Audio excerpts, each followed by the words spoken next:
Hi, this is Scott Garibay, and today I want to give a Dragon Masters review of Transformers 1. All right.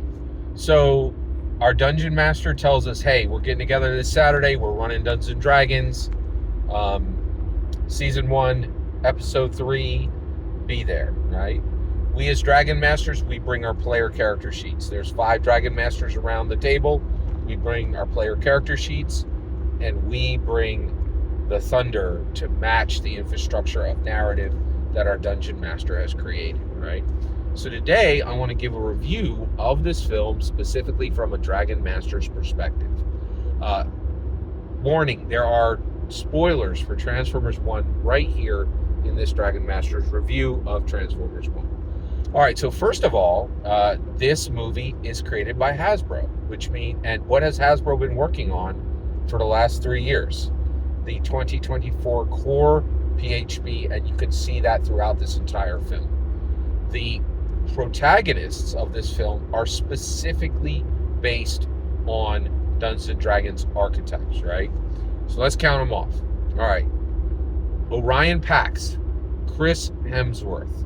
Okay, he will turn later in the film into Optimus Prime. Okay, he is the cleric of the group. D16 by Brian Tyree Henry, okay, played by Brian Tyree Henry. He will turn into Megatron at the end of the film. Okay, and he is playing the fighter. Okay, Alita, she is played by Scarlett Johansson, and she is the wizard of the party. And then finally, Bumblebee, actually he goes by the name B in this film. He is played by Keegan-Michael Key, spectacularly played. He does not become Bumblebee in this film. He will become Bumblebee in the future. Okay, and he is playing the Rogue. He literally has knife hands. So what can we learn as Dragon Masters? Well, the reality is, I'm sorry, this is going to be difficult to hear. This is going to be challenging, but let's get into it. Let's journey there together. The reality is, we come to and then finally, because of course there are 5 Dragon Masters at every table, Jazz is in there as well. All right, that's your 5th player character. But let's go ahead and talk about the primary 4, the core 4, the classic core 4. Right. So first of all, one of the things that's very hard for us to understand, and I think we pretended for the first 50 years of Dungeons and Dragons that all players at the table were created equal, that we all had the same level of skill, and that we all had the same right to the spotlight. That's just not true. Okay? The reality is there's going to be one player who is simply slated for more than anybody else at the table. They're probably going to be the next Dungeon Master, right? They are the heart of the team. They are there and they attract other players. Other players are there because of them, right? And Alita actually points this out. She's like, hey, Orion Pax, you have all these dramatic, dynamic plans that don't work half the time. But the fact that you have hope is why you are of more value, right, than me. She says it. She says it right out, right? It's incredible, right? And in our next 50 years, we got to stop pretending that, Frodo is as important as Gandalf. There's a Gandalf at your table, and there's a Frodo at your table, and there's a Samwise Gamgee. Know your role, fit your role, get in there and do it, right? Keegan-Michael Key does a fantastic job as B, or Bumblebee. He brings the laughs, and that's his role, right? But he's not the heart of the film. Chris Hemsworth is the heart of the film, right? Brian Tyree Henry, okay? He is absolutely needed, right? And he does a fantastic job pushing against Chris Hemsworth. And I don't like this. I do not like to say this, right? I hate PvP in Dungeons and Dragons. But many of the things that I used to believe at Dungeons and Dragons are starting to change, right? one of the things I used to believe about, I no longer believe in balance, right? Balance at the table. I think it's really ridiculously unnecessary, right? The other thing is I used to be extremely focused on tier one play, right? And that's starting to shift for me, and I'm starting to really think about no player left behind, right? I was very much like, I want to leave players behind.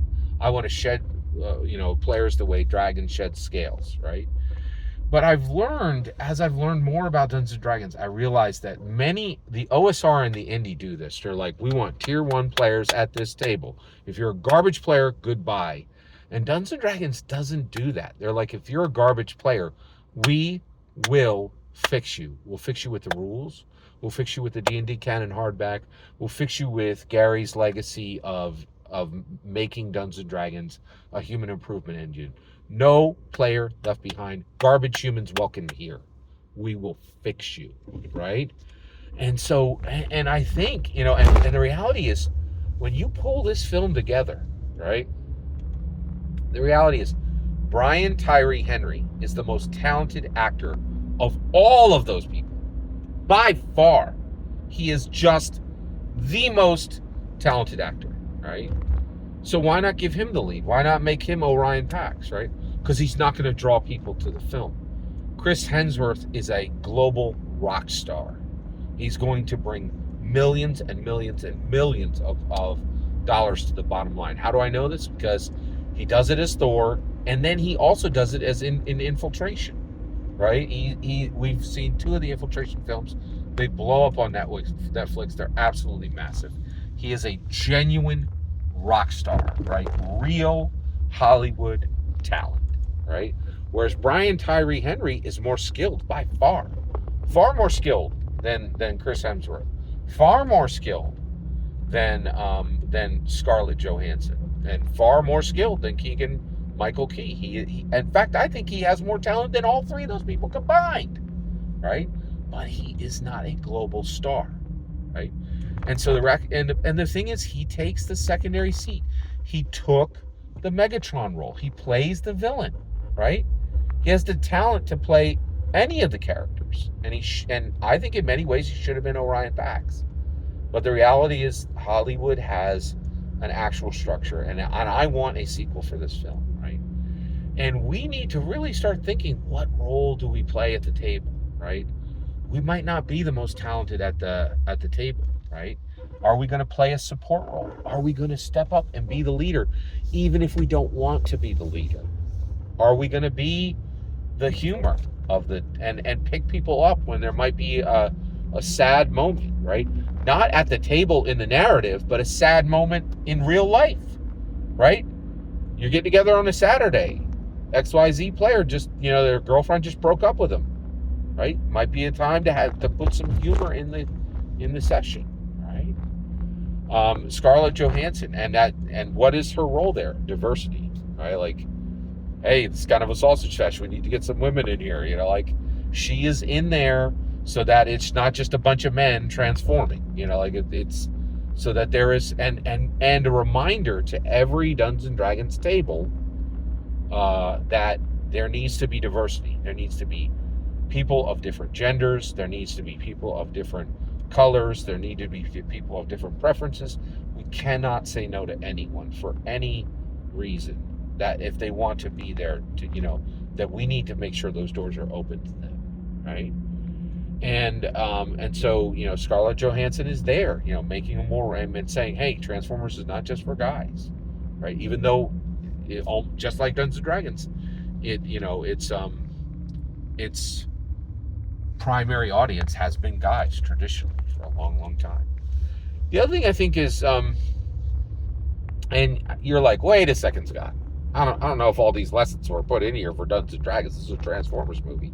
Seal your flapping maw. You don't know what you're talking about. Transformers are literally Dungeons and Dragons characters. How? They're straight cannoned in, right? Like, so every single Transformer I just talked about was printed on a Magic the Gathering card in the Brothers War. The Brothers War happens in Dominaria. Dominaria happens directly in is a canon setting to Dungeons and Dragons, right? Like so all of these Transformers have literally been placed into Dungeons and Dragons stories, right? But as Dragon Masters, I think the real lesson that we take away from Transformers One is understand, right? Know your role. There's going to need to be a leader. There's going to need to be a support. There's going to be there's going to need to be a betrayer, right? And there's going to need to be diversity, right? And before, I think we were all just like, oh, everybody at the table's the same. No, it's not. No, there's different levels of talent. There's one of you is going to be a DM, and one of you is never going to be a DM, right? One of you has the ability to tell